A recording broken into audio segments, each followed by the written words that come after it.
जय हो कृष्ण भगवान की। शांताकारं भुजगशयनं पद्मनाभं सुरेशं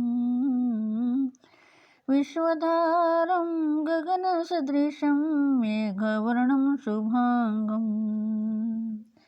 लक्ष्मीकान्तं कमलनयनं योगिभिध्यानगम्यं वन्दे विष्णु भवभयहरं सर्वलोकैकनाथं यं ब्रह्मा वरुणेन्द्ररुद्रमरुतः स्तुवन्ति दिव्यस्तवैर्वेदैः साङ्गपदाकर्मोपनिषदैर्गायन्ति सामगाः ध्यानावस्थितगतेन मनसा पश्यन्ति यं योगिनो यस्यान्तं न विदुषुरासुरगणा देवाय तस्मै नमः।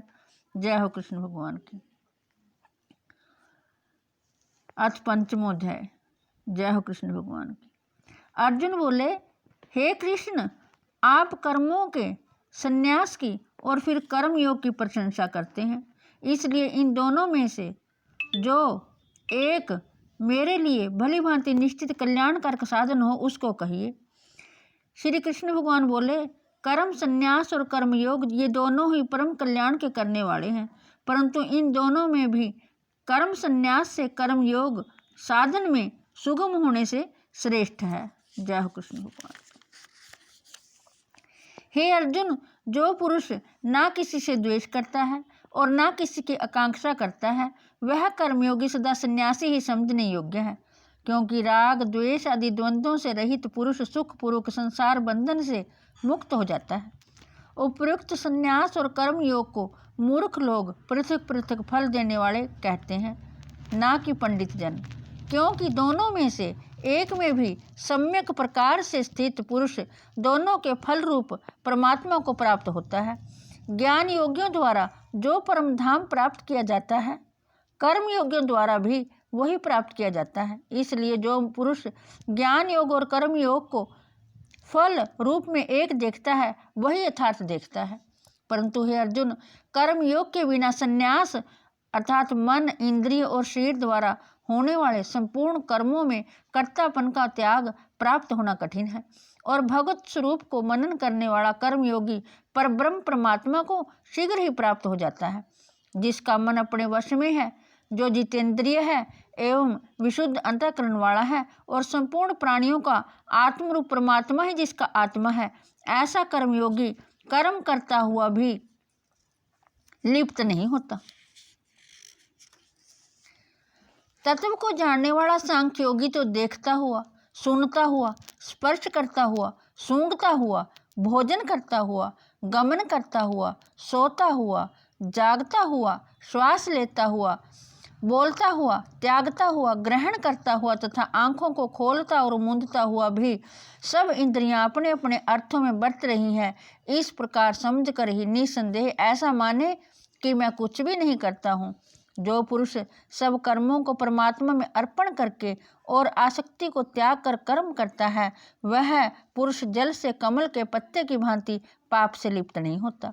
कर्मयोगी ममत्व बुद्धि रहित केवल इंद्रिय, मन, बुद्धि और शरीर द्वारा भी आसक्ति को त्याग कर अंतःकरण की शुद्धि के लिए कर्म करते हैं। कर्मयोगी कर्मों के फल का त्याग करके भगवत प्राप्ति रूप शांति को प्राप्त होता है, और सकाम पुरुष कामना की प्रेरणा से फल में आसक्त होकर बंधता है। अंतःकरण जिसके वश में है, ऐसा सांख्य योग का आचरण करने वाला पुरुष ना करता हुआ और ना करवाता हुआ ही नव द्वारों वाले शरीर रूप घर में सब कर्मों को मन से त्याग कर आनंद पूर्वक सच्चिदानंद घन परमात्मा के स्वरूप में स्थित रहता है। परमेश्वर मनुष्यों के ना तो कर्तापन की, ना कर्मों की और ना कर्म फल के संयोग की ही रचना करते हैं, किंतु स्वभाव ही बरत रहा है। सर्वव्यापी परमेश्वर भी ना किसी के पाप कर्म को और ना किसी के शुभ कर्म को ही ग्रहण करता है, किंतु अज्ञान के द्वारा ज्ञान ढका हुआ है, उसी से सब अज्ञानी मनुष्य मोहित हो रहे हैं। परंतु जिनका वह अज्ञान परमात्मा के तत्व ज्ञान रूप द्वारा नष्ट कर दिया गया है, उनका वह ज्ञान सूर्य के सदृश उस सच्चिदानंद घन परमात्मा को प्रकाशित कर देता है। जिनका मन तद्रूप हो रहा है, जिनकी बुद्धि तद्रूप हो रही है और सच्चिदानंद घन परमात्मा में ही जिनकी निरंतर एक ही भाव से स्थिति है, ऐसे तत्परायण पुरुष ज्ञान के द्वारा पाप रहित होकर अपुनरावृत्ति को अर्थात परम गति को प्राप्त होते हैं।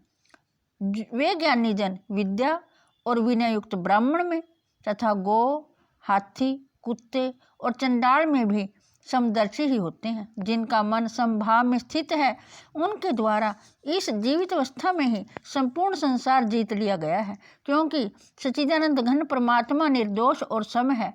इससे वे सच्चिदानंद घन परमात्मा में ही स्थित हैं।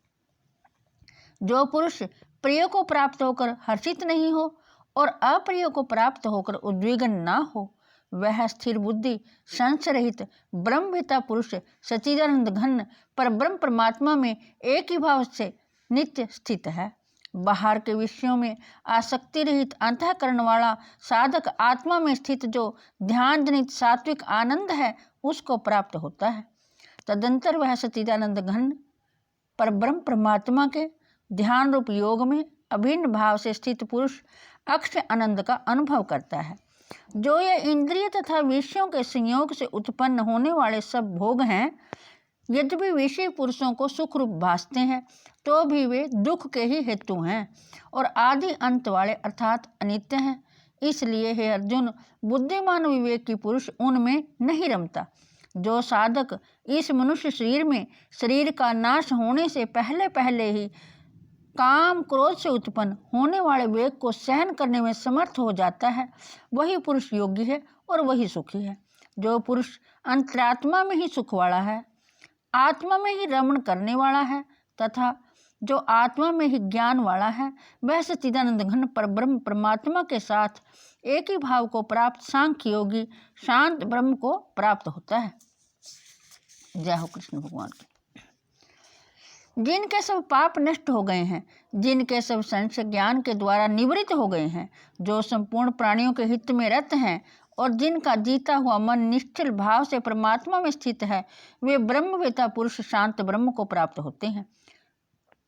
काम क्रोध से रहित जीते हुए चित्त वाले पर ब्रह्म परमात्मा का साक्षात्कार किए हुए ज्ञानी पुरुषों के लिए सब ओर से शांत पर ब्रह्म परमात्मा ही परिपूर्ण है। बाहर के विषय भोगों को ना चिंतन करता हुआ बाहर ही निकालकर और नेत्रों की दृष्टि को भृकुटी के बीच में स्थित करके तथा नासिका के में विचरने वाले प्राण और अपान वायु को सम करके जिसकी इंद्रियां, मन और बुद्धि जीती हुई हैं, ऐसा जो मोक्ष प्रायण मुनि इच्छा, भय और क्रोध से रहित हो गया है, वह सदा मुक्त ही है। मेरा भक्त मुझको सब यज्ञ और तपों का भोगने वाला, संपूर्ण लोकों के ईश्वरों का भी ईश्वर तथा संपूर्ण भूत प्राणियों को सुहृद अर्थात स्वार्थ रहित दयालु और प्रेमी ऐसा तत्व से जानकर शांति को प्राप्त होता है। ओम तत्सदिति श्रीमद्भगवद्गीता उपनिषदो ब्रह्म विद्यायाम योग शास्त्र श्री कृष्ण अर्जुन संवादे कर्म संन्यास योगो नाम पंचमोध्याय। जय हो कृष्ण भगवान की। हे कृष्ण गोविंद हरे मुरारे, हे नाथ नारायण वासुदेवाय। हे कृष्ण गोविंद हरे मुरारे, हे नाथ नारायण वासुदेवाय। जय हो कृष्ण भगवान की।